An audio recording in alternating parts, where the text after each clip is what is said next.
Hey, what's up mga kabakets? Victor Wembanyama nagpakilala na, gumawa ng record agad. Tinapatan niya ang nagawa ng batang LeBron James at Kevin Durant. Nang i-drop nga ng San Antonio Spurs si Victor Wembanyama bilang first pick overall ng 2023 draft, marami ang naniniwala agad na siya na ang susunod sa yapak ni LeBron James. Siya nga ang best prospect since LeBron James, kaya naman parati siyang naikukumpara sa batang LeBron.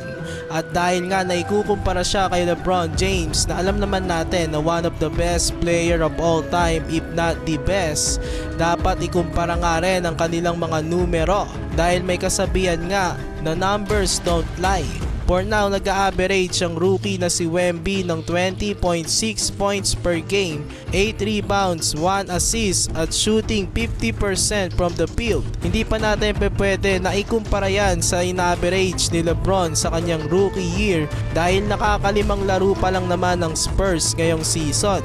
Pero so far, so good naman ang ipinapakita ng rookie na si Victor Wembanyama. Kanina nga kontra sa Phoenix Suns, gumawa ng record ng rookie na si Victor.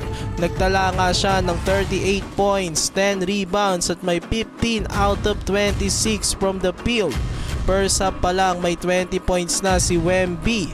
Tas nung fourth quarter nag-take over siya at naging pamatay sunog sa humahabol na Phoenix Suns. Sa kanyang stats nga na iyan, naging pangatlo na siya sa NBA history na nakapagtala ng at least 35 points at 10 assists as a teenager.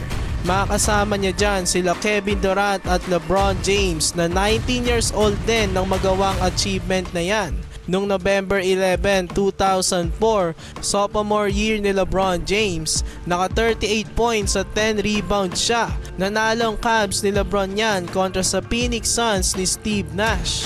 Noong April 16 naman, 2008, ang 19 years old na si KD ay nagtala ng 42 points at 13 rebounds laban sa Golden State Warriors. At ayan nga si Victor Wembanyama, ang pangatlo pa lang na nakakagawa niyan. Hindi birong mapasama sa club na yan mga kabakets. Ipinakita ni Victor na kakaiba talaga ang kanyang skills sa kanyang size. Si LeBron at KD ay may listed height lamang na 6'8" at 6'10". Si Wemby naman ay listed 7'4". Around 8 to 10 inches ang agwat niya sa dalawa. Kaya naman impressive talaga ang ginawang record ngayon ng first pick overall ng San Antonio Spurs. Ano masasabi niyo dito mga kabakets? So ayan lang naman ang ating video ngayon. Maraming salamat sa inyong panunood. Please like, share, and subscribe.